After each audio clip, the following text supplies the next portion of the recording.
Hola, hola a todos los que están conectándose y conectados.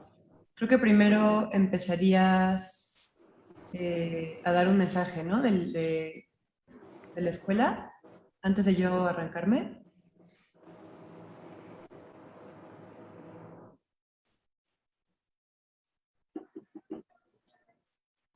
¿cierto?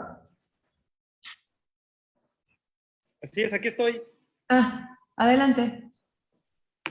Pues primero que nada, buenas tardes tengan todas y todos. En esta 41ª edición de la Feria Internacional del Libro de Oaxaca, estoy muy contento de ser parte de ella, agradecerle a Clío Mendoza, a Margarita García Roballo, a Mario, a Dolores y a todo el equipo de la Feria Internacional del Libro, a Vania, a Memo Quijas y a nuestras queridas alumnas y alumnos de todo el estado. Agradecerles el día de hoy que estén aquí con nosotros. Para mí, la lectura es sinónimo de viajar, estando en la comunidad de tu hogar o de tu oficina o de tu casa, y creo que uno de los mayores hábitos que deben predominar en la educación es la lectura. Bajo este argumento, el Colegio de Bachilleres del Estado de Oaxaca, en coordinación con la Feria Internacional del Libro, buscamos trabajar en equipo, hacer sinergias y construir mejores condiciones para que nuestras alumnas y alumnos tengan la oportunidad de tener este maravilloso hábito de la lectura y cuando lleguen a la educación superior tengan los mejores elementos para poder continuar sus estudios a nivel superior, teniendo el hábito que les permita aprender prácticamente lo que quieran. Bajo ese argumento, agradecerte, Clío, que estés el día de hoy aquí y agradecerles a todos su asistencia y por supuesto que hagan posible esto. Estoy muy contento y les deseo pues que sea una de las charlas más productivas de la 41ª Feria Internacional del Libro de Oaxaca. Muchas gracias y me da gusto saludarlas y saludarlas. Muchas gracias. Pues bueno, antes de arrancar, tengo aquí un pequeño guión que tengo que seguir para empezar. Nada, dar las gracias a los participantes que están hoy en diálogo, también a quienes nos escuchan, por supuesto a la Feria del Libro de Oaxaca. Estoy muy contenta de poder participar en esta plática y un poco nerviosa porque todas ustedes pues las admiro y las he leído y creo que se puede hacer como un diálogo muy interesante. Espero que quien quiera preguntar algo se anime a ponerlo ahí en el mismo, como cadena de Facebook, y de ahí me van a pasar acá las preguntas para poder irlas también. Siento que siempre es mejor, bueno, a mí me gusta más como medio irlas intercalando cuando es posible, porque luego queda medio pesado al final todo como cargado de preguntas, entonces las voy a intentar ir intercalando. Si quiere hacer cualquier comentario o pregunta, lo pone. Voy a empezar leyendo una breve semblanza de las participantes que tengo acá. No me gusta como hacer lecturas muy largas de esto, pero bueno, un poquito, aunque sea para quien nos escuche y no sepa eh, quiénes son nuestras invitadas hoy. Voy a empezar con Dolores Reyes, que nació en Buenos Aires, donde todavía vive y escribe. Estudió profesorado de enseñanza primaria en el Colegio Normal 10 y griego y culturas clásicas en la Universidad de Buenos Aires. Supongo que UBA es Universidad de Buenos Aires, ¿no? ¿Cierto? Sí. Trabajó su novela Come Tierra con Selva Almada y Julián López. Está pasando el de los colchones y el fierro viejo, perdón, así es en esta ciudad, no se puede evitar mucho. La novela Come Tierra fue publicada en 2019 en Argentina y España por Editorial Sigilo y en Colombia por Rey Naranjo. Ha sido una novela que, bueno, ahorita ya platicaremos más a fondo, pero ha tenido muchísimo eco y ha sido súper importante en este último par de años y se ha publicado en un montón de países y creo que ya, bueno, aquí justo dice, se publicó ya en el inglés por HarperCollins, italiano por Solferino, bueno, varias traducciones. y está en el proceso de traducción en holandés, griego, portugués, noruego y danés. Dolores en la actualidad dicta talleres de escritura y trabaja en un libro de cuentos y novela que será la segunda parte de Cometer. Después está Clio Mendoza, que nació en Oaxaca en 1993. Es poeta, narradora, autora de Anamnesis, Encuadrillo y Silencio en el Fondo Editorial del Estado de México. Libro por el cual obtuvo el Premio Internacional de Poesía de Sor Juana Inés de la Cruz en 2017. Ha participado en varias antologías, no las voy a leer todas, pero son un montón, y ha sido becaria del FONCA en los géneros de poesía y novela, y residente becaria de la Fundación Antonio Gala en Córdoba, España. Y Furia es su primera novela, que está publicada por Almadía y ahora por Sigilo también, ¿cierto? ¿Ya salió, ya, verdad? Súper. También todo como un acontecimiento. Y por último, Margarita García Roballo nació en Cartagena, Colombia, pero vive en Buenos Aires. Es autora de las novelas Hasta que pase un huracán, Lo que no aprendí, Tiempo muerto y Educación sexual. Y varios libros de cuentos, entre ellos Cosas peores, y las personas, bueno, unos microrelatos, Las personas normales son muy raras, y el libro de ensayos Primera Persona, que ha sido también publicado en un montón de países bajo distintos sellos editoriales, y va a ser publicado por Ediciones Antílope ya en esta semana, ya está. Estoy, para no hacerlo tan largo, en 2020 se publicó, bueno, también sus libros han sido traducidos a varios idiomas, y su último libro, El sonido de las olas, es una edición que reúne 3 novelas cortas. Ha sido traducida en inglés, francés, portugués, italiano, hebreo, entre otros idiomas. Y vive en Buenos Aires, ya dije, entonces ya cumplí con lo protocolario. Para empezar, yo, bueno, había leído Furia y había leído algunos libros de Margarita, recién leí también Cometierra en estos meses. Y hubo una pregunta que me saltó mucho, o que un tema que me estuvo como dando un montón de vueltas mientras las leía y releía en estas semanas, y que quisiera como, es amplia, pero quisiera lanzarla al aire a ver quién la quiere empezar a contestar, que tiene que ver con, bueno, leí una entrevista de Margarita que dice, como una respuesta que a veces que a veces escribes como resultado de haberte sentido violentada de alguna manera o enojada, ¿no? O sea, como la escritura como resultado del enojo. Y al leer esa entrevista que está publicada hace poco en El País, me hizo mucho pensar también en otra nota que había leído sobre Furia, bueno, que el mismo nombre, ¿no? Furia ya está ahí, un poco de lo que quiero hablar, que dice, la ira y el erotismo son fuerzas evolutivas.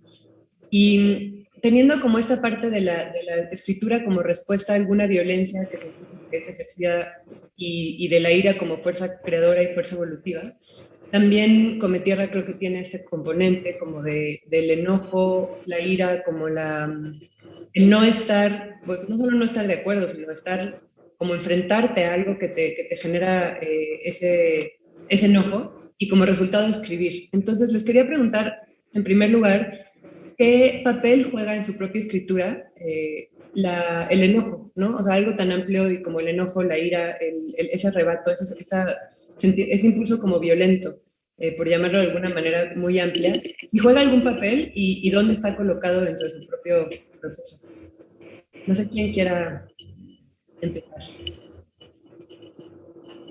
Alguien. Si no, por orden los sabe. Cleo, ya.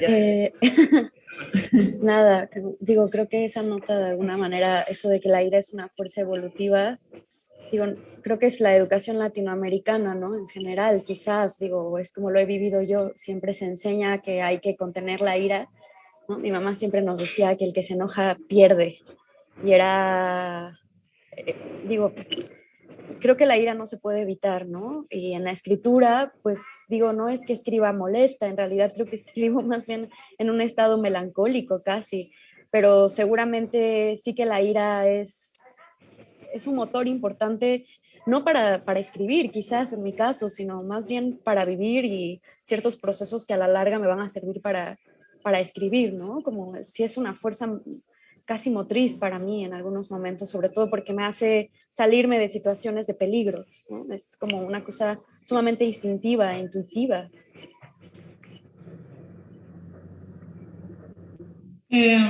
Sí, yo estoy totalmente de acuerdo con eso que dice Cleo y además creo que, por lo menos en mi caso, pero yo casi que generalizaría, es uno de los motores o los impulsos de escritura más potentes.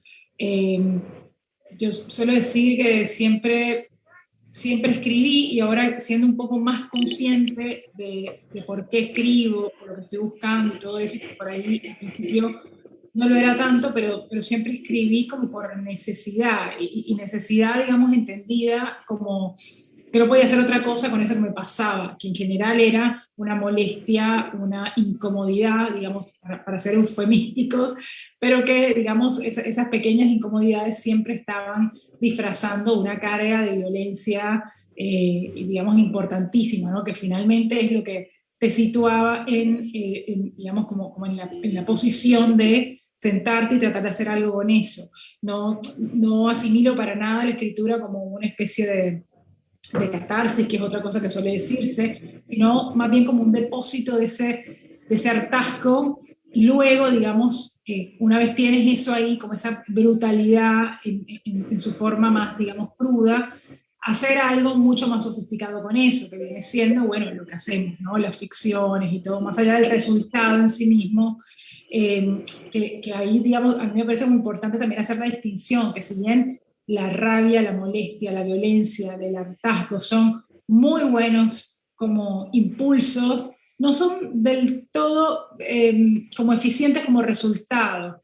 O sea, creo que una vez el motor está claro y te lanzas a escribir, viene todo un trabajo, digamos, como de, nada, de tratar de hacer con ese material que tienes así, algo que no sea eso, ¿no? Algo como, por ahí suena feo decir esperanzador, pero no puede ser, digamos, el motor no puede confundirse con el resultado, eso quiero decir, como que me gusta también establecer esa distinción, como que uno lee, no sé, Come Tierra y claramente percibe, digamos, la violencia original, la pulsión de escritura, digamos, alguien que más allá, digamos, de que la narradora tenga ciertas características, percibes en la autora, que no es asimilable a la narradora, un hartazgo de fondo. Alguien que se siente a escribir eso es porque, digamos, hay un fuerte componente, digamos, de violencia que lo impulsa. Pero el resultado es una novela que, si bien, digamos, tiene como momentos de oscuridad, es una novela deslumbrante, o sea, que al final te quedas como con una sensación de, bueno, acá hay luz, no es, digamos, todo oscuridad. No se entendió algo, pero como la tengo fresca como tierra porque la he leído, entonces creo que es un muy buen ejemplo de lo que estás diciendo, ¿no? Como procedimiento. Gracias, Margarita, me dejaste ahí como media, la mitad resuelta y muy bellamente. Yo soy un poco así, ¿no? Hay cosas que no termino de procesar y es mi primera reacción, de alguna forma, el enojo, la furia, la bronca, ¿no? La impotencia, y muy ligado a la impotencia, ¿no? Toda esa cuestión tan negativa. Y de alguna forma, para no repetir esto, que creo que estamos de acuerdo en un punto, el motor, la energía, ¿no? De donde sale la escritura también es del enojo o de la bronca. Bueno, pero también hay un trabajo con el lenguaje, ¿no? Pienso en los personajes que tomo yo, que son chicos adolescentes muy, muy golpeados por la vida, la violencia, la precarización, todo ese desprecio de sus vidas que viene del mundo de los adultos, ¿no? Entonces suelen estar llenos de broncas, cerradísimos, y hablan corto y al pie, ¿no? Como escupiendo, justamente por el enojo que tienen. Entonces yo de alguna forma trataba de recrear eso con el lenguaje, ¿no? De decir, bueno, sacamos por momentos, ¿no? Cuando hay diálogos, un montón de adjetivaciones y demás, toda la lírica que por ahí aparece en otros momentos, y hacemos hablar a estos personajes enojados descarnadamente, ¿no? Entonces había un trabajo con el lenguaje que por momentos seguía la bronca, y que tiene que ver con la bronca justamente de, bueno, hay un montón de ausencias ahí, y eso también da mucha bronca, ¿no? Cosas no resueltas cuerpos no encontrados muchas veces, y eso da bronca. Por supuesto que uno no se queda ahí, como bien decían acá mis compañeras, sino que desde ahí, bueno, van a surgir un montón de otras cosas, ¿no? Otras cosas mucho más luminosas, mucho más vitales, ¿no? Que tienen que ver con todas las otras cuestiones que los personajes atraviesan. Se quieren enamorar, quieren hacerse un regalo entre ellos, quieren construir lazos mucho más saludables entre sí, ¿no? Atravesados por la violencia. Entonces, eran momentos muy puntuales en los que sí la bronca era un motor y uno trataba de trabajar el lenguaje ahí, pero hay otros que son mucho más luminosos o líricos y que tienen que ver justamente con la relación con eso que nos convoca hoy, que es el cuerpo y la tierra o el territorio, y ahí es otra cosa lo que aparece, ¿no? Sí, justo se me olvidó mencionar en un principio que debía mencionar que esta mesa se trata justamente sobre el cuerpo, el territorio y las fronteras. Y de eso va un poco la otra cosa que había pensado mientras las leía en estas semanas, que tiene que ver con el cuerpo como territorio, ¿no? O sea, no, el cuerpo no como algo, o sea, los cuerpos humanos no como algo separado del territorio, sino como parte misma de él. Creo que es algo que no sé, como un entendimiento distinto, concebirnos como suena muy, no sé, tal vez suena muy cursi, pero sí lo pienso, como parte de la naturaleza como mucho más mezclada con ella, que como una cosa, la naturaleza como una cosa que está fuera y que hay que domar y que hay que mantener como esta separación. Y el cuerpo de la mujer en particular es algo que como que está muy presente, creo, en la obra de las tres, el cuerpo de la mujer como, no solo como territorio, sino como campo de batalla de alguna manera y como sujeto de violencia también. Y es mi celular, que no estoy chateando, estoy viendo mis preguntas aquí. Este entendimiento del cuerpo femenino y la manera en que los cuerpos se vuelven esto, como campo de batalla o como lugares de violencia, ¿de qué manera creen que la literatura, o sea, como hablando un poco de esto que dicen de cómo el miedo y la ira y el enojo pueden ser el motor, pero luego al escribir como que transformamos esa fuerza en algo distinto, ¿de qué manera creen que puede la literatura cambiar la concepción del cuerpo o sea, cambiar la concepción que se tiene del cuerpo de la mujer y como, si ustedes creen que su literatura, su escritura, su obra tiene una función política en este sentido y hasta dónde, ¿no? Creo que hay diferentes opiniones de esto. Yo he escuchado autores y autoras que están o sea, que están en contra, ¿no? De decir, no, que mi obra no debe ser vista como un llamado político de ninguna manera, y otras autoras que pues están mucho más inclinadas hacia que sea leída de esa forma. Entonces, ¿dónde se situarían ustedes o qué han pensado de esto? En el orden Si que... quieren cambiamos el orden, así no... Perfecto. Una y una.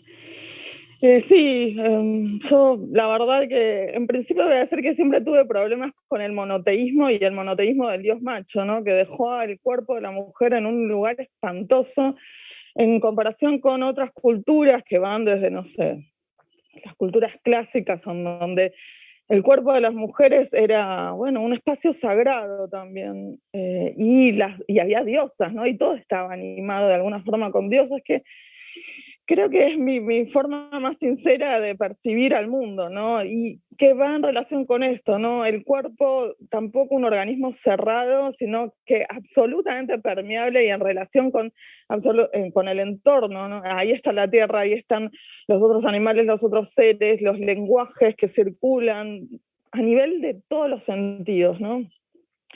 Me parece que perdimos muchísimo las mujeres en ese paso al monoteísmo del Dios hombre y único, porque justamente nuestro cuerpo empezó a ser marcado como ese lugar del pecado, de la peligrosidad, de la supuesta provocación, bueno, y 10.000 cosas más que estaría una mesa entera hablando al respecto. Pero me parece que justamente con la escritura podemos direccionarnos hacia otro lado, o al menos explorar, ¿no? Esta posibilidad de otras formas de comunicación y de poderío. Yo sentía que hay un estigma acá en Argentina con muchas mujeres que no son de clase alta ni están en los centros de las ciudades. Entonces veía mis alumnas casi siempre, o o las pibas de acá, del alrededor, como siempre son denigradas, bueno, con lo negro, con las patas en la tierra, con la tierra como algo absolutamente negativo y estigmatizante, no ligado a la pobreza y a un montón de precariedades de vivienda, de vida, de ropa, además. Y de ahí justamente quería por momentos establecer otras cosas, ¿no? Para mí la tierra es un lugar de conocimiento.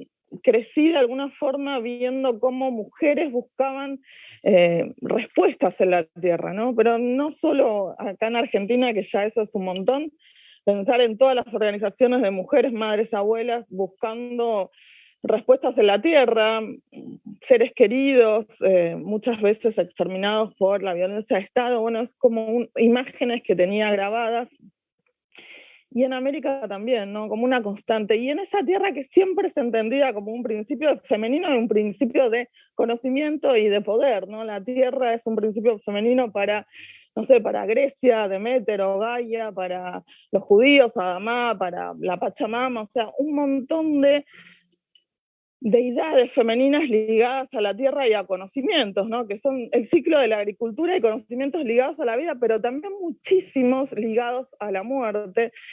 Y de alguna forma la escritura para mí es una herramienta para indagar todo eso, ¿no? Yo escribo ficción generalmente y eso de alguna forma nunca pensé trabajarlo bajando línea o justamente mostrando todas las cartas de mis creencias o de mis intereses para investigar, sino justamente construyendo ficción, ¿no? Construyendo personajes parados acá en relación con la tierra, que atravesasen, bueno, las violencias del mundo de los adultos, en donde nadie responde, ni siquiera esos que tienen la obligación y las herramientas y los recursos, ¿no? Para buscar los cuerpos violentados, responden a las demandas de dónde están, ¿no? Y entonces, bueno, sencillamente pensar en una historia, unos personajes, buscarle una lengua, trabajar una voz y empezar a hacerlos transitar, bueno, ese camino, esa búsqueda de respuestas por otro lugar que siempre era, digamos, muy ligado a la tierra y lo que se podía hacer a través de la tierra.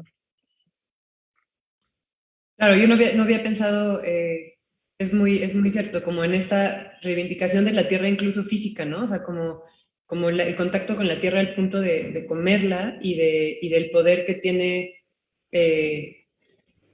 no sé, o sea, tan explícitamente en el libro, es algo que no había pensado, pero bueno, muchas gracias, Dolores. Perdón, ¿quién seguía? Era al revés, Margarita, entonces, ¿no? Al revés. Sí, a ver, en mi caso, empiezo por la última pregunta, que, o sea, realmente yo creo que uno no, un poco como que no controla tampoco si lo que produce es o no una intervención política. Yo creo que es a pesar de uno mismo, más allá de lo que después salgas a decir y no, bueno, es que yo no quería y no importa, porque ya la literatura en sí misma y el hecho de que uno se siente escribir sobre determinados temas y no sobre otros, digamos que tu foco de interés esté puesto en determinados tópicos, en determinadas estéticas y formas narrativas, ya es una posición y ya es como, digamos, ideológicamente dice muchísimo. Entonces es medio, o sea, siempre se me hace como capciosa la discusión con autores que dicen, no, yo no hago ninguna intervención política. Sí la haces, o sea, a pesar de ti mismo, digamos, o incluso decir, no hago una intervención, ya es una fuertísima intervención, digamos, la negación en sí misma. Entonces creo que sí, que todas tenemos, digamos, con lo que hacemos, digamos, como que tomamos posición frente a aquello, digamos, en lo que estamos poniendo foco en nuestra literatura. Y en este caso, digamos, el tema específico que decías del cuerpo de la mujer, creo que por lo menos en mi caso, insisto, muchas veces con más conciencia, otras veces con menos conciencia, yo creo que digamos que mi intención o mi ambición, más que mi intención, era subvertir como discursos instalados, cosas que se dan por ciertas, ¿no? Sobre todo teniendo en cuenta, digamos, el territorio que a mí me interesa narrar en mis textos, que tiene que ver con el Caribe colombiano, con una región en la que digamos, el cuerpo de la mujer justamente está como supremamente estigmatizado y, digamos, está como atravesado por un montón de discursos que eran los que en principio, no sé, por lo menos en mis primeros textos, sí, yo quería como por lo menos cuestionar, o sea, yo no quería instalar mi propia versión de lo que significaba ser mujer con determinadas características en determinado territorio, sino que por lo menos quería poner en cuestión lo que sabía que se daba por cierto.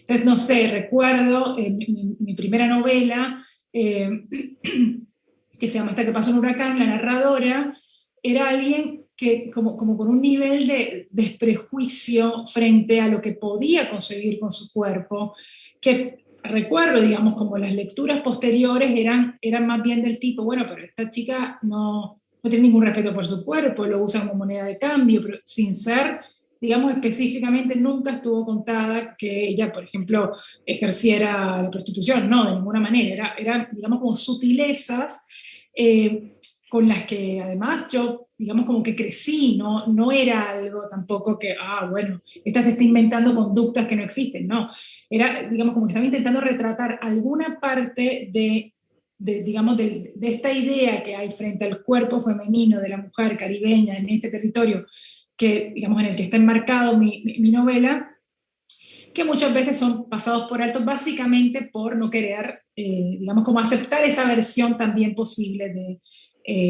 digamos, qué sé yo, como el cuerpo de la mujer como símbolo, ¿no?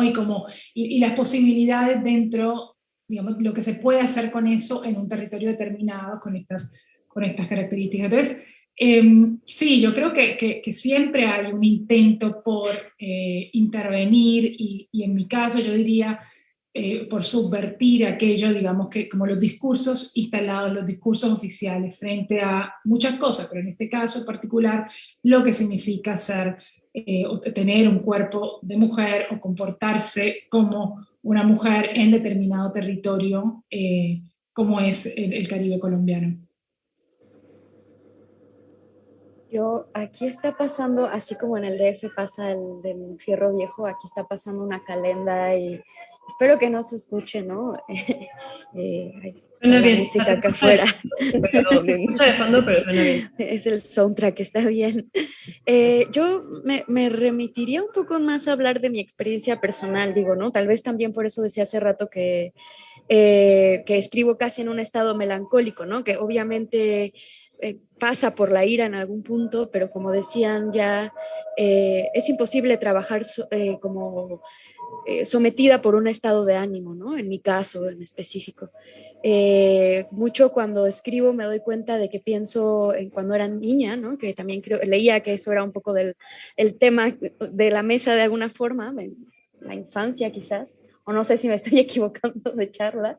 No, sí decía, no, yo no entendí bien eso, pero sí decía algo de la infancia, sí. Algo así. Perfecto. Por ejemplo, esto de la tierra, pues aquí en Oaxaca nosotros crecimos en el campo, entonces jugar con la tierra era la cosa más natural del mundo. Incluso es muy probable que mis primeras experiencias eróticas hayan tenido que ver con jugar con el lodo y con la tierra y revolcarme y correr en la hierba y percibirla, ¿no? Como un cuerpo a cuerpo con las cosas de la naturaleza. Entonces nunca sentí esa decisión más que cuando vivía en la ciudad, ¿no? Y esa decisión que se fue afirmando de acuerdo también al sistema económico, ¿no? Que cada vez me iba alejando más de ese primer estado, que no, tampoco es un estado idealizado, ¿no? No es un estado edénico, no estoy hablando de eso. Era más bien un estado de descubrimiento de la naturaleza, que también cuando leí, por ejemplo, Amarosa Di Giorgio, me gustaba mucho descubrir que alguien más podía ver el erotismo y a la naturaleza de una manera desmoralizada, ¿no? Y que eso es lo que intento hacer en mi literatura, porque creo que más que tenga que ver con desautomatizar la política, ahí está el ruido otra vez, pero, o como intervenir políticamente, creo que apela más como a una cuestión casi espiritual, ¿no? En mi caso, de no hacer que se nos olvide que la naturaleza no está moralizada en sí misma, ¿no? Que ese es un invento y que es también bastante es un ejercicio de sometimiento el que hacemos al moralizar eso, ¿no? Como que la tierra está sucia, como que nos ensuciamos, este tipo de cosas que parecen cosas muy, muy simples, pero digo, tengo amigas que no las dejaron gatear para no ensuciarse y se caen de bruces totalmente, no saben poner las manos, ¿no? Cuando se caen, y creo que eso puede ser también a nivel metafórico. Gracias, Cleo. Sí, sí, yo creo que hay una presencia importante como del paisaje. Yo como les decía hace rato, o sea, estuve releyendo varias cosas y entrevistas, pensaba en la importancia, o sea, en Furia es muy esencial, o sea, en el libro Furia es muy esencial el paisaje desértico, ¿no? Como que es un personaje más, y siento que, no sé, como de la manera en que está escrito, y es un libro muy pues muy lírico y con un lenguaje como muy plástico, sí te transporta muchísimo a ese paisaje y a esa unión, por decirlo de alguna manera, entre los personajes y su entorno. Y creo que es algo que tienen en común los libros, porque también pasa con algunas, bueno, con algunas, tanto narrativa como ensayos que he leído de Margarita, que en las que el mar es un personaje más también, ¿no? Y que, no sé si un personaje es la palabra correcta, pero está como presente todo el tiempo, no nada más como una casualidad contextual, sino como un perrito, como una cosa muy relevante para la trama. Y también creo que pasa lo mismo, digo, es igual el contexto con el que menos estoy familiarizada, el de Cometierra, porque según entiendo, ocurre en una zona como conurbada de Buenos Aires, no sé si sea similar, yo nunca he estado en esa, bueno, hace mucho en Buenos Aires, pero 2 días nada más, y no sé si esta zona donde ocurre Cometierra sea similar a las zonas conurbadas de la Ciudad de México, pero me imagino que sí, o sea, hay una cosa como de precariedad y de a pesar de que no son personajes que yo reconozca como, o sea, tanto en su forma de hablar y eso como una persona de mi ciudad, sí puedo ver este contexto como urbano, conurbado. Entonces, y que también está siento que muy presente en la novela, ¿no? Y como que todo el tiempo estás recordándolo. Me hizo pensar mucho, esto no es pregunta, sino un comentario rápido antes de pasar a la siguiente pregunta. No sé si han leído este libro que se llama Refugio. Es un libro de Terry Tempest Williams que habla sobre cómo su madre, bueno, le da cáncer y entonces ella escribe un libro que tiene que ver con el avance del cáncer en el cuerpo de su madre, al mismo tiempo que los niveles de agua del Gran Lago Salado de Utah están descendiendo. Y entonces hay como toda una crisis en el lago, porque todo el ecosistema del Gran Lago Salado depende de los niveles de agua que tiene. Y no sé, el tema de las aves, ¿no? Que de pronto hay aves que ya no pueden llegar o que no pueden subsistir, las especies que se ven afectadas con este cambio de nivel del agua, y al mismo tiempo lo va entretejiendo con el cuerpo en decadencia de su propia madre, ¿no? Y esto es, o sea, a mí me gusta mucho ese libro porque hace muy explícita esta relación en la que el cuerpo de la tierra es el cuerpo nuestro, ¿no? Y el cuerpo de lo que sucede allá afuera de la naturaleza es lo que le sucede a nuestro cuerpo. Y creo que es un cambio de paradigma como muy urgente para nosotros, o sea, como para nuestra generación y para nuestro mundo, y una cosa que ya no podemos obviar, ¿no? O sea, que creo que hay que, no sé, me hizo pensar mucho en este libro de Terry que me gusta muchísimo. Si no lo he leído, se lo recomiendo mucho, Refugio. Y bueno, toda su obra, ¿no? También está como el desierto y todo muy presente. Entonces creo que es algo que, como que lo uniría a esta conversación también. Y tengo una pregunta, pero primero voy a hacer otra pregunta que tengo acá que tiene un poco de relación con esto, que tiene que ver con los protagonistas o sea, como las voces narradoras de sus libros. Escribí aquí, tanto Dolores como Clio eligieron para sus novelas, bueno, para estas novelas, Furia y para Cometierra, como protagonistas que son muy distintos a ustedes, ¿no? O sea, al final, bueno, en el caso tuyo, Clio, hay varios protagonistas, no es como tan centrado en uno solo, pero son en algunos casos hombres, o sea, como que es un amplio rango de protagonistas que no responden a la persona que tal vez tú eres, ¿no? O sea, siento que se salieron mucho de como tomar la voz de alguien muy distinta a ustedes para escribir, que también sucede en la narrativa de Margarita, pero el tema del que quería tratar ahora era el tema como en contraposición con la ficción y no ficción, ¿no? Y cómo adoptamos personajes, o sea, cómo es escribir con personajes que son distintos a nosotros y luego cambiar En el caso tuyo, Clio, también, por ejemplo, que escribes poesía y es una voz mucho más, no sé si más personal, porque yo estoy un poco peleada con esta idea de la verdad en la literatura o sea, creo que todo el tiempo que escribamos o no ficción, estamos inventando, ¿no? Y aunque sea cosas de nuestra memoria, estamos inventando, y aunque escribamos autoficción, estamos siempre mezclando verdad y no verdad. Pero la pregunta más específica era, déjame, porque la articulé se me dio mejor. Eso, ¿qué piensan ustedes qué fuerza ejerce en ustedes al escribir esta división entre ficción y realidad en la literatura? Y también ligado a cómo fue la experiencia en el caso de Clio y Dolores, de estos dos libros en particular, de escribir en una voz como ajena a ustedes. O sea, ¿qué tanto están ustedes en esos personajes o qué tanto no? Y, y sí, es como muy amplia, pero tiene que ver con esto de la ficción y no ficción, ¿no? Que es una división que a mí me da un poco de comezón. Pero sí, cómo era la orden? Ya no sé. ¿Clio? Bueno, ¿sí? ¿Me escucho? Perfecto. Ok. Yo creo que en realidad sí que me parezco a mis personajes. Digo, hay cosas obviamente, es decir, no puedes escribir, según yo, un personaje al que no te pareces igual, y es una parte muy despreciable de mí misma, ¿no? Una parte a la que no me quiero parecer, pero hay un hilo comunicante por el cual soy poseída por esa voz también, ¿no? Y lucho con ella en mi vida diaria para que no me robe el aire o la existencia que creo que me es más propia, pero creo que todos los personajes están trabajados también desde esa empatía, porque justamente por eso, o sea, eso es lo que estoy intentando, ¿no? Cuando se entrega el libro a una lectora, a un lector, a un lectore, ¿no? Esperas que identifique incluso en esos gestos agresivos y terribles como una parte de sí mismos, quizá presto a ser corregido o no, ¿no? Simplemente que se identifique, y creo que en el ejercicio de la escritura es casi igual, es decir, me encantaría decir que no me parezco a mis personajes, pero claramente hay ciertos gestos que yo no podría inventarlos, digo, me invento un montón de cosas claramente, ¿no? Pero decir que son totalmente distintos a mí sería mentir, sin duda. No sé qué opinan.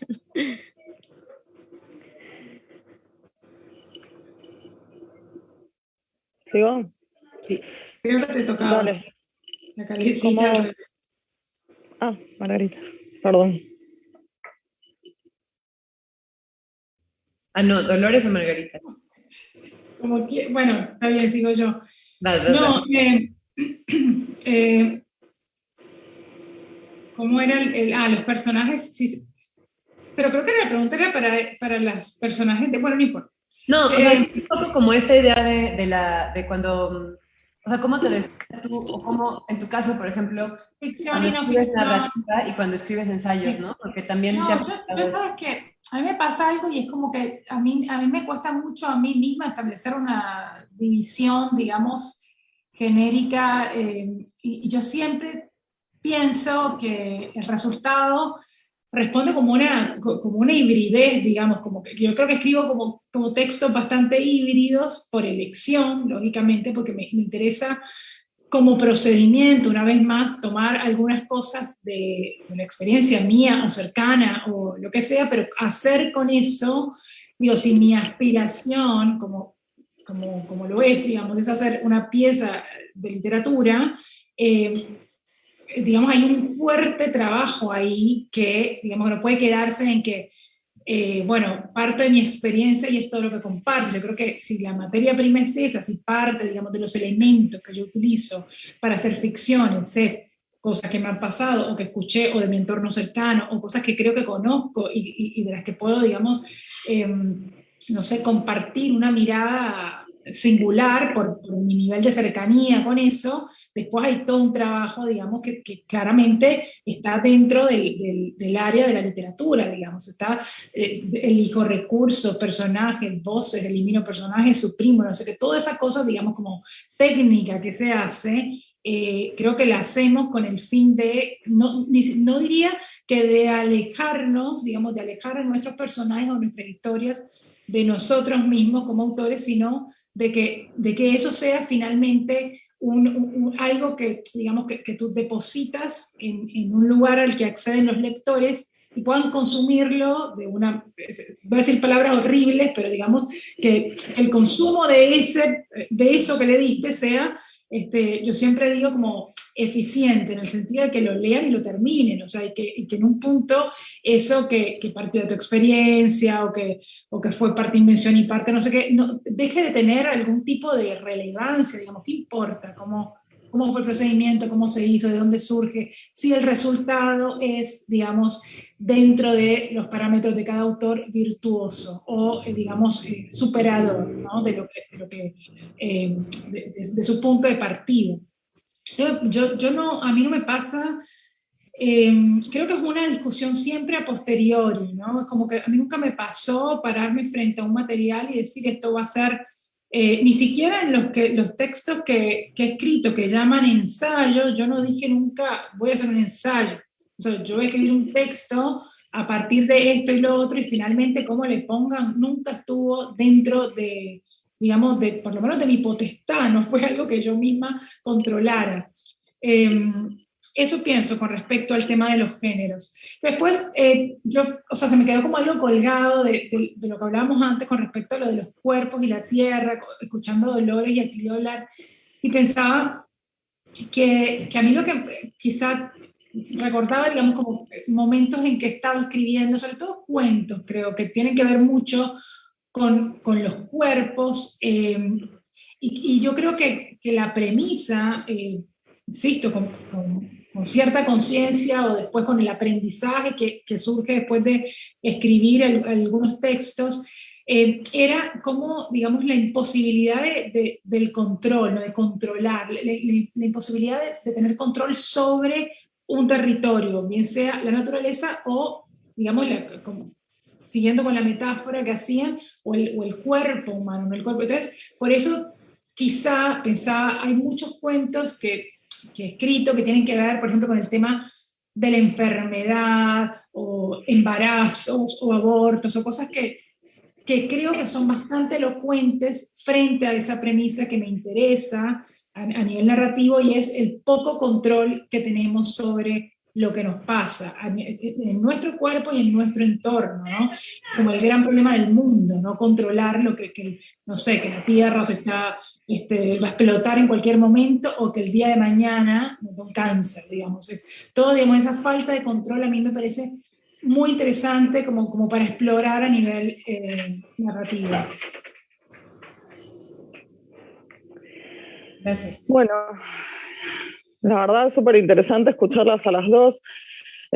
Hay un montón de cosas que, por supuesto, yo tampoco me puse a la hora de sentarme a escribir. De hecho, la novela surge de un espacio de experimentación, escritura y lectura cruzada, y no con ningún tipo de voluntad en voy a escribir esto o aquello.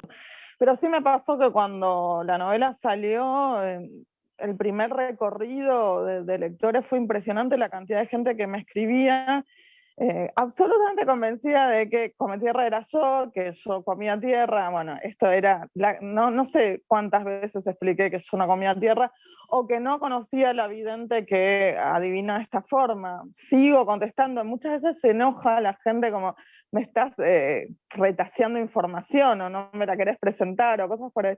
Pero realmente, mucha gente, y de todo el espectro. Incluso gente que me buscó con desesperación también, y ya no me daba mucha risa, porque justamente atrás de esa desesperación viene la historia de una persona desaparecida. Pero creo que eso tiene que ver con, bueno, justamente lo que decía Margarita y lo que decía Clio también, sentarte y escribir con total libertad y siguiendo solamente la voz y el proceso de escritura, ¿no? Yo no me preocupo menos con la relación con la realidad, ¿no? Es algo que creo que dentro de mis intereses y preocupaciones, lo menos determinable, o lo que menos me coerciona a escribir, es una relación con cualquier tipo de realidad. Para mí, esto que tiene que ver con la adivinación, y con la adivinación en relación del cuerpo y los elementos de la naturaleza, tiene que ver más con un tipo de lectura y con un tipo de atención a lenguajes y a señales que existen en la naturaleza, ¿no? Y que siempre ha habido de alguna forma intérpretes o gente que las escucha, las ve, las entiende o las puede codificar. De hecho, sí, algo que fue un poco voluntario y más adelante fue correr a Cometierra y los personajes femeninos de lo que es absolutamente visual, ¿no? Muchas veces siento que hay como una tiranía sobre las mujeres de recaer solamente en lo visual, y de ser ahí vistas, ¿no? Todo el tiempo opinable ese cuerpo de la mujer desde la visión, cuando tenemos un montón de otros sentidos en nuestro cuerpo permeable, y sí indagaba, bueno, ¿qué le pasaba a ella en el cuerpo, no? ¿Qué le pasaba en los pies o en las piernas, en las manos, en la boca, al estar en la tierra, caminar, sentarse, incorporar, llevarse tierra a la palma de la mano, o olerla, sentir el gusto, y hacían otras experiencias que atravieso en la novela, incluso a la hora de relacionarse sexualmente con otro cuerpo, ¿no? Que todo eso también estuviese en movimiento y que ella atravesase esa experiencia de la misma forma que las otras, ¿no? No solo desde la tiranía de lo visual. Y me parece que me permitió construir eso también, bueno, una forma de esto, acercar lectores, ¿no? Acercarlo desde toda esta variedad de experiencias, y no permitir de alguna forma que esto que decía Margarita, ¿no? Que se cerrase el libro por la mitad y se abandonase. Creo que la literatura puede eso, ¿no? Brindar una experiencia absolutamente vívida al lector, ¿no? De alguna forma desautomatizar algo de los sentidos que en la experiencia cotidiana, incluso para sobrevivir, tenemos que bloquear, ¿no? Si tengo que atravesar una experiencia de un día en el que me cruzo con un montón de gente tirada a los costados de las calles, como está pasando ahora en Buenos Aires, desafortunadamente, o en el cajero, o la ciudad, las agresiones, los insultos, las tocadas de bocina con todos los sentidos, creo que sería insoportable, sería invivible directamente. Entonces tendemos a bloquear sentidos para sobrevivir. Creo que en el momento del trabajo literario, bueno, podemos ir desautomatizando el cuerpo y desbloquear y trabajar eso desde la escritura. Claro, sí.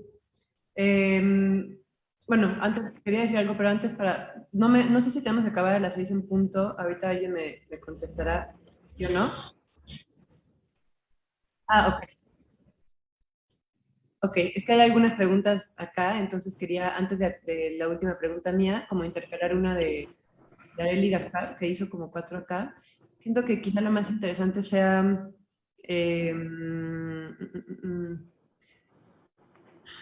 espérenme, perdón, que las estoy leyendo. Bueno, esto dice, ¿consideran que hoy en día los autores los autores están cambiando su forma de conceptualizar a la mujer a una no tan estereotipada? Es algo, sí. Quizá podría ser sí, lo que pregunta Yareli, como trasladarlo a si creen que está cambiando. Las autoras somos nosotras, no los autores. Las autoras, y por eso dije. Acá estamos acá en esta mesa. Los autores están cambiando. O tal vez se refiere Yareli a si los autores hombres lo están haciendo, no estoy segura, pero bueno, da igual. O sea, ¿creen que este concepto tan estereotipado de las mujeres está cambiando? No sé. Pero ¿cuál sería el concepto de estereotipado? O sea, que con respecto a qué, porque yo siento que también, digamos, caemos muchas veces en decir, bueno, ahora sí que están narrando bien las mujeres, ahora los personajes femeninos, y la verdad que yo llevo la vida entera leyendo muy buenas, digamos, autoras que a lo mejor ahora, bueno, si hablamos de visibilidad, entramos ya en otro territorio, digamos, entramos como a ver el reconocimiento, si tienen o no es suficiente, si lo tuvieron, si las ocultaron, y ahora salen, o sea, es como otra discusión, pero me parece, o sea, siempre me gusta como ser cuidadosa con respecto a situar, digamos, como, o hablar de la virtud contemporánea, porque creo que todas respondemos como a ciertas tradiciones y que nos hemos alimentado de un montón de autoras maravillosas del pasado bueno, que vale la pena siempre recordar. O sea, no fue que, digamos, ahora se aprendió a narrar a los personajes femeninos, o que hay, digamos, como que de repente nacieron mujeres como con un talento adicional que antes las escritoras no tenían. Yo siento que hay que hacer como un reconocimiento a todas esas, digamos, escritoras digamos, que tienen obras, pero copiosas o no, digamos, con personajes maravillosos, sólidos, y que digamos, y que nos enseñaron, digamos, como una forma súper singular de contar todos estos temas. O sea, no creo que surgieron ayer, ni nada. Creo que todas nos debemos a una tradición como importantísima, y eso, me gusta siempre, digamos, como reconocerlo, que nos debemos a algo, no es como que, qué sé yo. Sí, yo estoy de acuerdo absolutamente con lo que acaba de decir Margarita, pero siento que las tuvimos que ir descubriendo en muchos casos, ¿no? Que el trabajo fue mucho más cuerpo a cuerpo y dificultoso, ¿no? Estoy pensando ahora en la última que leí, que me voló la cabeza absolutamente, que es Marvel Moreno.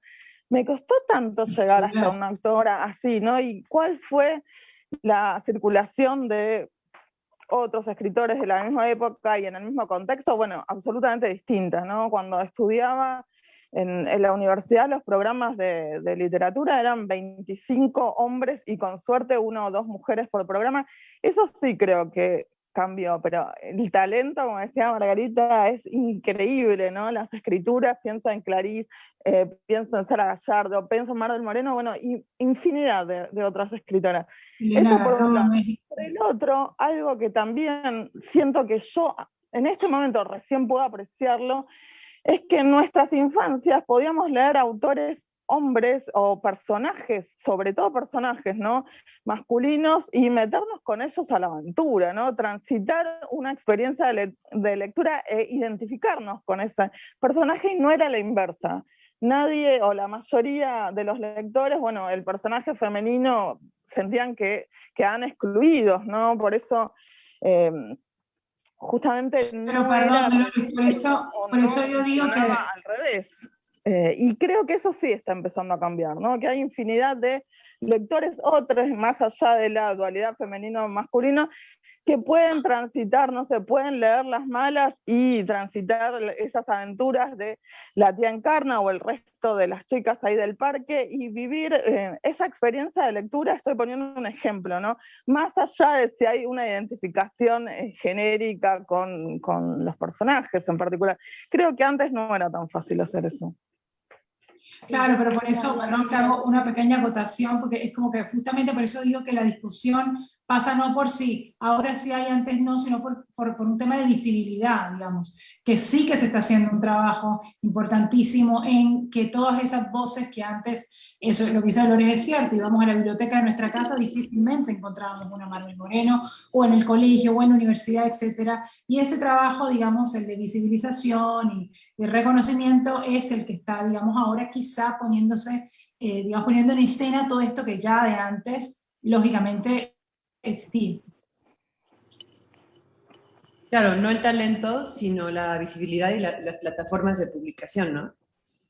Pero hay algo más cultural y más profundo. Las mujeres no representaban, o sea, no representaban a nadie más que a sí mismo. Pienso en la tragedia griega, todos los grandes personajes, no sé, Medea, Antígona, absolutamente todos escritos por hombres y representados también por figuras masculinas como hombres en infinidad de representaciones. Eso de alguna forma está cambiando, y sí me parece que está cambiando por el resultado de intervenciones políticas a veces, y bueno, el mercado que todo lo fagocita también. Ahí está el premio Planeta, bueno, sí, lo que acaba de pasar con estas, para ejemplificar cómo el mercado opera, ¿no? Es una cosa... Perdón, Clio, adelante, perdón.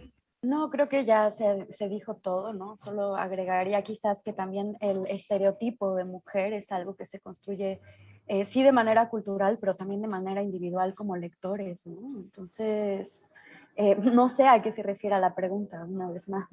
¿Qué es la mujer estereotipada? Es decir, frágil, como sublimada o sufriente, o no sé, ¿no? No sé cuál sea la idea de mujer que tenga la persona que pregunta, pero supongo que estará también determinado por qué tipo de literatura o a qué lectoras o lectores lee, etcétera, ¿no? Es como una mitología muy personal la de los géneros también, hasta cierto punto. Claro, y supongo que conforme hay más mujeres siendo publicadas y más mujeres leyéndonos entre nosotras y como con un alcance más amplio, también como que hay también más personajes, un poco lo que decía Dolores, ¿no? Como más personajes, o sea, una gama más amplia de personajes femeninos siendo representados, o bueno, personajes femeninos, no sé, personajes humanos, ¿no? O sea, además experiencias humanas representadas en la literatura que nada más la literatura universal, ¿no? Este gran cosa que a mí siempre me llama mucho la atención que hay literatura de mujeres y literatura universal, ¿no? Como si fuera lo universal, pues lo de los hombres y lo de las mujeres es... Sí, que también este sesgo de géneros puede ser muy a favor del mercado una vez más, ¿no? O sea, Por supuesto, sí. y en realidad tampoco abogamos por eso. Digo, la visibilidad es muy necesaria, tanto de las mujeres como de las mujeres trans, digo, ¿no? O sea, en fin, es como una discusión que podría dar para mucho más tiempo del que Sí, teníamos, creo. Sí, totalmente. Vamos a hacer otra pregunta de acá. Es que yo hice una tontería que fue que leí las preguntas como si fueran, obviamente no es la misma la persona que está preguntando, sino que es quien nos está pasando las preguntas, quien tiene el mismo nombre. Entonces ese fue sí, mi error. Pero ya se nos juntaron muchísimas, ya nos va a dar tiempo de todas, pero vamos a ver, pues por lo menos otra, quizá, bueno, el tema de la traducción, por ejemplo, ahora en particular, dice, hablando de las fronteras y el territorio, ¿cómo se siente estar traducida a otros idiomas?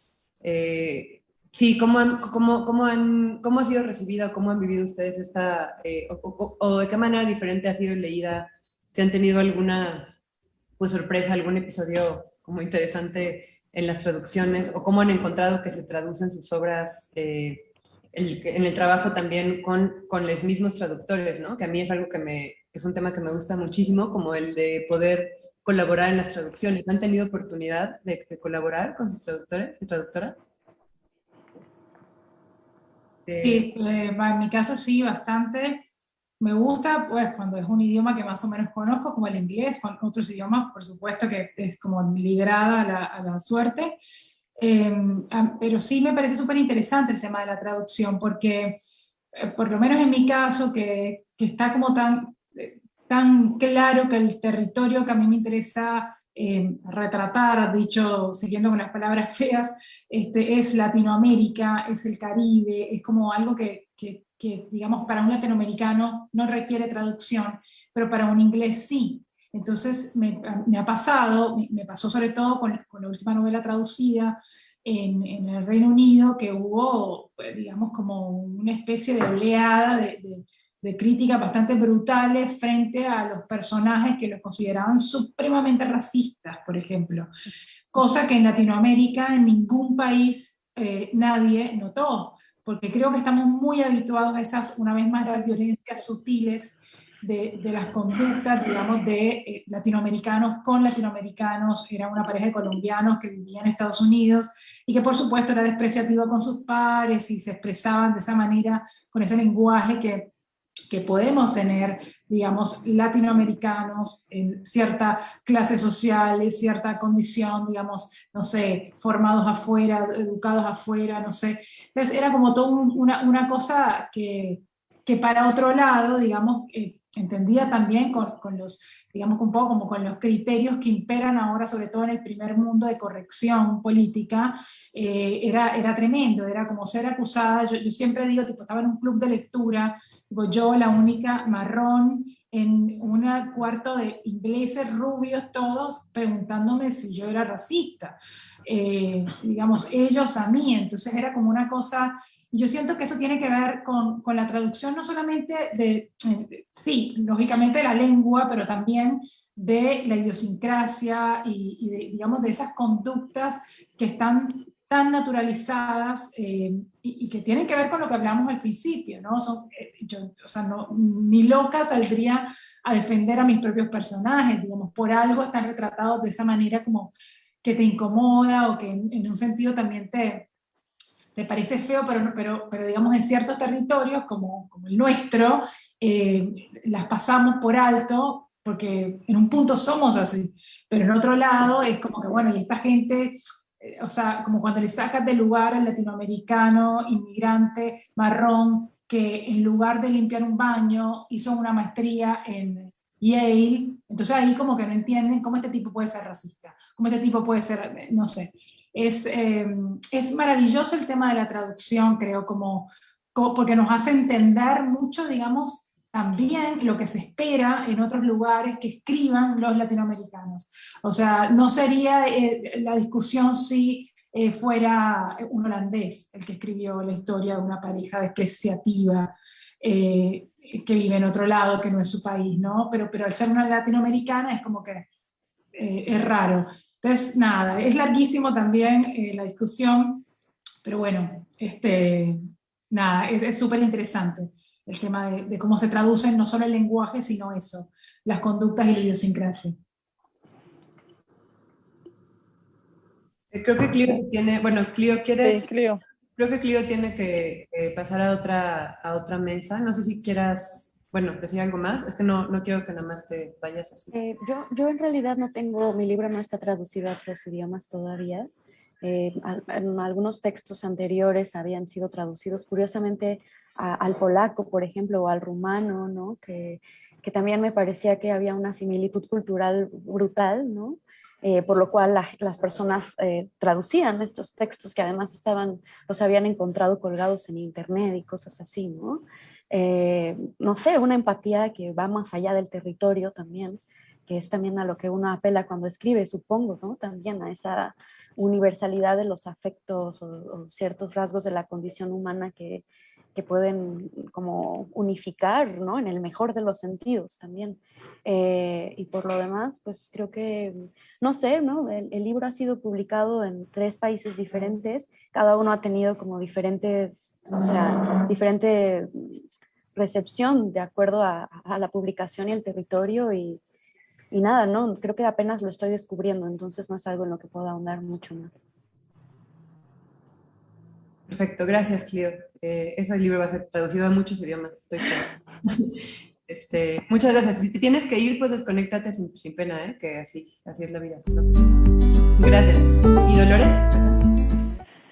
Pobres traductores los que tuvieron que trabajar con Cometierra, ¿no? Yo jamás pensé que iba a llegar a la instancia de traducción y a lenguas o a culturas no tan distantes. Entonces me pasaba muchísimo que, por supuesto, trabajé con un ida y vuelta con cada uno de todos los traductores, eso por un lado, y por el otro me pasaba que no me alcanzaban incluso las palabras para explicarle, ¿no? Tener que decir, bueno, la salada no es un shopping y tratar de explicar lo que es la salada, o por qué una pared de una casa se puede pudrir con plantas creciéndoles pegadas, por qué cómo es una casa de chapa, bueno, infinidad, incluso qué significan ciertas pintadas en las paredes, o palabras en particular como jonca, bueno, 10 millones de cosas que ahora se me van viniendo o recordando.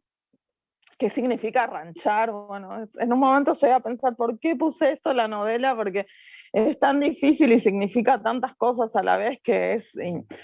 A veces, por supuesto que del otro lado no está la palabra exacta para traducir y hay que hacer construcciones, y ni hablar el nombre de la novela, ¿no? Cometierra también, que en algunos países incluso quiere decir, es el nombre de un insecto, ¿no? Entonces hubo que mutar ahí.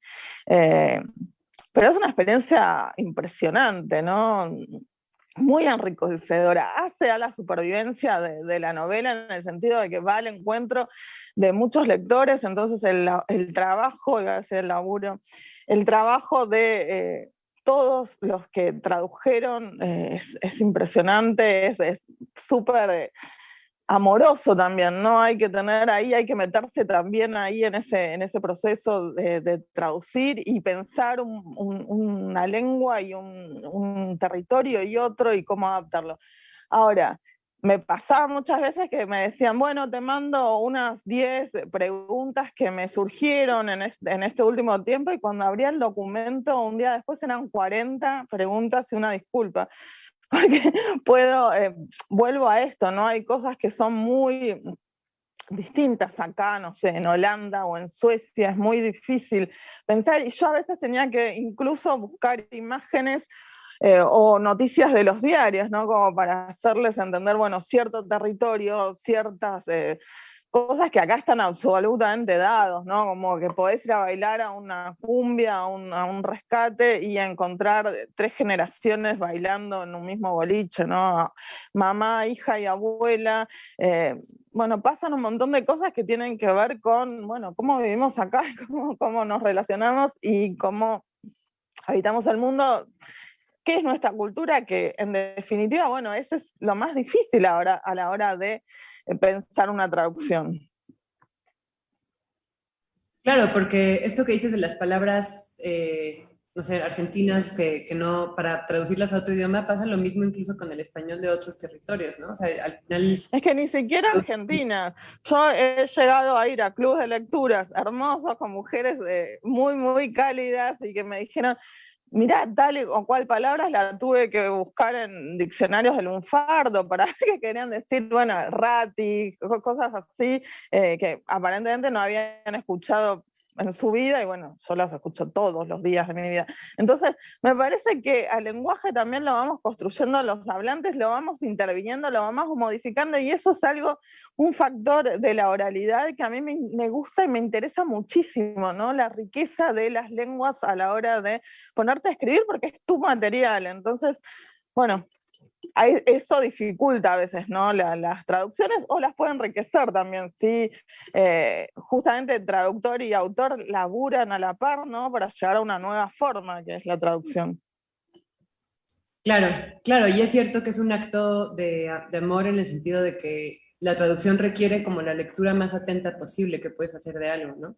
Y en ese sentido, pues, o sea, es como lo más profundamente que puedes leer un texto cuando lo lees para traducirlo, y eso es, bueno, para mí lo más bonito. Y es cierto que, sí, ni siquiera me refiero como a entre países, o sea, incluso como dices, aquí en México igual hay palabras del, no sé, de la ciudad que no se entienden, de la Ciudad de México que no se entienden en otros sitios o viceversa, o sea, sí, el territorio más allá de las fronteras hay que traducir de país en país. Es súper, súper interesante. Pero bueno, sí es un tema muy amplio. Yo para cerrar, nada más como para cerrar con algo rápido, yo tenía una última pregunta que es así muy puntual, que tiene que ver con, espera, estoy abriendo mi esta, que tiene que ver con lo que están leyendo ahora y sí, o sea, como si tienen algún libro, siempre me parece una pregunta que a mí, que yo he llegado a muchas lecturas al escuchar esta pregunta en entrevistas y en charlas, como si qué están leyendo, qué está ahora sobre su buró, qué es lo que nos recomienda, nos entusiasma en estos días, pues yo sé que eso cambia mucho de día a día, pero por dejar así unas recomendaciones. Bueno, empiezo yo. Estoy leyendo, terminando ya un ensayo que literalmente me voló la cabeza, que se llama Devenir Animal, de David Abram, que es un ensayo que se publicó en el 2010, hace unos 11 años, y que recién ahora, al menos acá en Argentina, llega traducido. Y justamente indaga todo esto, ¿no? Considera a los cuerpos como organismos absolutamente permeables, como ecosistemas vivientes, ¿no? No aislados del mundo animal ni el resto del mundo. En realidad, el hombre también como un ser humano bípedo, ¿no? Y toda esta cuestión de la sabiduría y los lenguajes de las otras especies en relación. Y además es un libro, bueno, particularmente bello, es increíble las cosas, cómo las escribe y cómo las transita, quizás cuestiones que uno vino elaborando en la cabeza y ciertas sospechas o certezas que tenemos en cuanto a cómo habitamos el mundo, bueno, acá se pondera de una forma muy, muy hermosa, ¿no? Un hombre que evidentemente ama el mundo como ama el lenguaje, y Y realmente eso es lo que estoy leyendo ahora y lo estoy disfrutando muchísimo. ¿Cómo se llama el autor? ¿Devenir animal de quién? David Abram. Gracias. Yo, no, Clio, dale que tú te tienes que ir Yo corriendo. me tengo que ir, perdóname, Margarita. No, yo estoy No. leyendo, me regalaron ahora que fui a Barcelona, un libro que se llama La muerte y la primavera de Mercè Rodoreda, que acaban de traducir, bueno, no sé si acaban, pero tradujeron del catalán y también me está volando la cabeza, ¿no? Es de estas escritoras catalanas que defendieron su idioma materno durante el franquismo y me parece genial y me parece que en Latinoamérica gustaría mucho, ¿no? Y me sorprende mucho no haberla leído antes, digo, allá está editado por Club Editores y está, no sé, es un libro que me ha sorprendido mucho, afortunadamente. Y ya. ¿Puedes decir de nuevo el título? Perdón, que lo estoy apuntando aquí. La muerte y la primavera. La muerte y la primavera. Muchas gracias. Gran título, además. Sí, está bueno. Margarita. No, yo siempre tengo como varios libros así sobre la mesa que voy, pero el último que estoy a punto de terminar y que también me tiene fascinada es uno que editó, creo que Sexto Piso, pero ahora estaba tratando de googlearlo y no tengo señal, pero que se llama Desmorir, el de Anne Boyer, puede ser, ella. Me parece un libro fascinante, pasó a ser como mi nueva referencia de todo lo que hay que hacer. Es un libro sobre pues ella es poeta en realidad y escribe como esta especie de ensayo sobre que le detectan cáncer de mama y todo lo que pasa justamente viene mucho a cuento de esta mesa porque es como su cuerpo y el cuerpo de las mujeres enfermas con cáncer de mama como metáfora, digamos, de un mundo como extremadamente como capitalista y brutal y como, digamos, el cuerpo como territorio de experimentaciones como muy fuertes.